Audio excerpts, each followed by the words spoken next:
জীবনে যদি তুমি বারবার আঘাত পেতে থাকো তাহলে নিজেকে দোষী ভেবো না।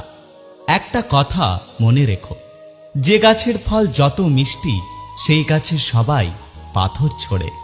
সম্পর্ক কখনো দূরত্বের কারণে শেষ হয় না। সম্পর্ক শেষ হয় অসম্মান, অহংকার, স্বার্থপরতা এবং বিশ্বাসঘাতকতার কারণে। একটা কথা কি জানো তো, কেউ ব্যস্ত নয়। যার তোমাকে যতটা প্রয়োজন সে তোমাকে ততটাই গুরুত্ব দেয়। সবাই বলে কাউকে কষ্ট দিয়ে সুখী হতে পারবে না, কিন্তু বাস্তবে যা দেখা যায় আসলে সুখী তারাই যারা অন্যকে বেশি করে কষ্ট দেয়।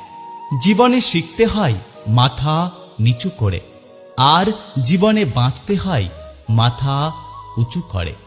জীবন মানে হলো একটা যুদ্ধ, কখনো পরিস্থিতির সাথে, কখনো মানুষ না চিনতে পারার কারণে, কখনো নিজের বিবেকের সাথে, কখনো কর্মের সাথে, আবার কখনো সময়ের সাথে।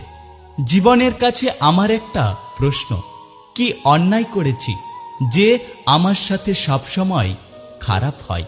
কিছু হারিয়ে গেলে যা কষ্ট হয় তার চেয়ে বহুগুণ বেশি কষ্ট হয় কেউ বদলে গেলে। বিশ্বাস কথাটা 3 অক্ষরের হলেও ওর ওজন অনেক বেশি। সবাই তার বহন করতে পারে না। হাসি দিয়ে শুরু, শেষ হয় চোখের জল দিয়ে। এটা সেই অভিশাপ যাকে মানুষ ভালোবাসা বলে। জীবনের প্রত্যেকটা লড়াই নিজেকে লড়তে হয়, কারণ লোক শুধু উপদেশ দেয় কিন্তু কেউ সঙ্গ দেয় না।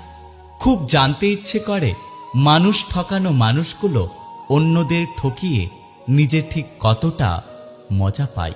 তুমি যদি আমাকে ছাড়া খুশি থাকতে পারো তাহলে অভিযোগ কিসের? আর আমি যদি খুশিটা দিতে না পারি তাহলে ভালোবাসা কিসের?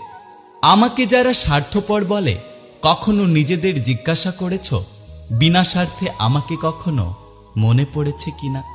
সহ্য করতে করতে ধৈর্য হারিয়ে ফেলেছি, তবুও মনকে বুঝিয়ে যাচ্ছি, আজ না হলে কাল একদিন সব ঠিক হয়ে যাবে।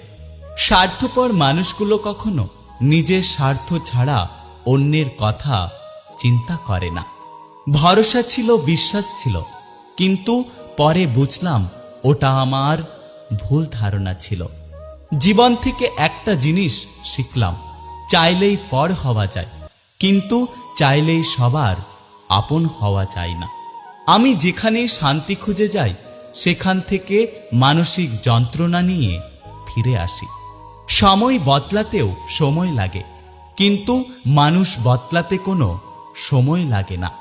নিজের দোষ থাকতে যারা অন্যের ঘাড়ে দোষ চাপিয়ে দেয় তাদের সাথে তর্ক করে কখনোই জেতা যায় না, কারণ তারা প্রত্যেকটা মিথ্যে যুক্তি দিয়ে তর্ক সাজায়।